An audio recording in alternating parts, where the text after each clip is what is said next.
Сайн байцгаана уу? Өнөөдөр би Percy Jackson ба Олимпийн бохрод номын 1-р бот болох ангийн хулгайч цувралын гол утга санааг ярина. Энэхүү номыг Rick Riordan гэдэг зохиогч зохиосон бөгөөд New York Times-ийн номер 1 бестселлер болж байсан. Энэхүү номонд грекийн гайхамшиг домод гардаг учраас та бүхэн шимтэн сонсгоно. Энэ ном нь Percy Jackson гэдэг 12 настай хүүхдийн тухай өгүүлдэг. Percy өөрийгөө жирийн хүүхэд гэж боддогч үнэн дээр тэр грекийн далайн бурхан Посейдоны хүү буюу хагас бурхан юм. Нэг өдөр Зевсийн аянга алга болж Персийг хулгайлсан гэж сэжгэлдэг. Ингээд аянгийг олохын тулд найзуудтайгаа аюултай адал явдалд гардаг.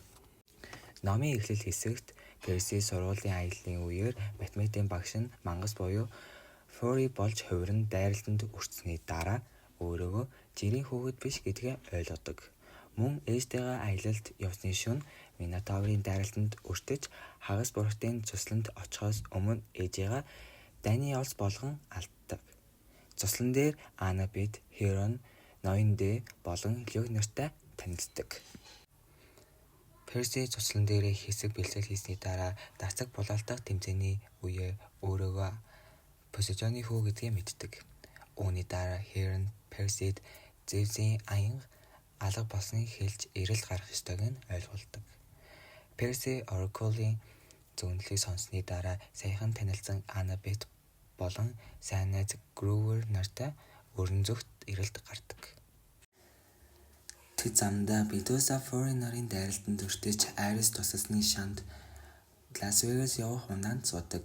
Лас Вегаст очсны дараа нэг нь бадам явгаа зочид буудалд 30 минут болсон ч 6 өдөр болсон байдаг. Тэдэнд нэг өдөр үлдсэн байлаа. Тэд Лос Анжелес руу таксинд суугаад замдаа Фракрост тааралдаа толгойн завшдаг.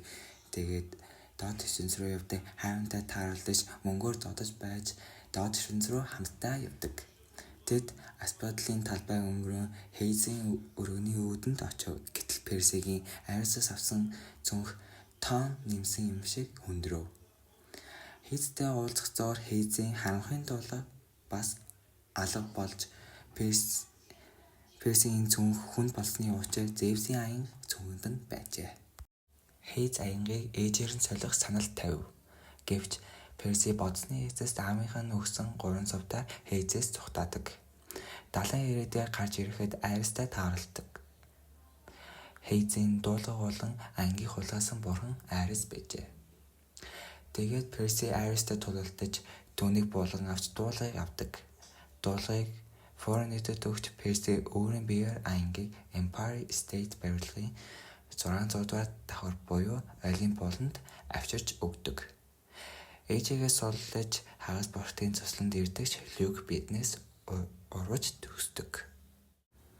Энэ номны гол санаа нь өөрийгөө хинбэ гэдгээ олж мэдэх, найз нөхөрлөл үнэнч байдал, зоригтой байж зөв зүйлээ сонгох явдал юм. Дүгнэлт: энэ ном нь өсвөр насныхан тохиромжтой бөгөөд адал явдалд дуртай хүмүүст би өөрийн биеэр санал болгомоор байна. Хэрвээ та миний бичлэгийг энэ хүртэл үзсэн бол комент хэсэгт намайг 10 оноогоор дүгнээрэй. Баярлалаа.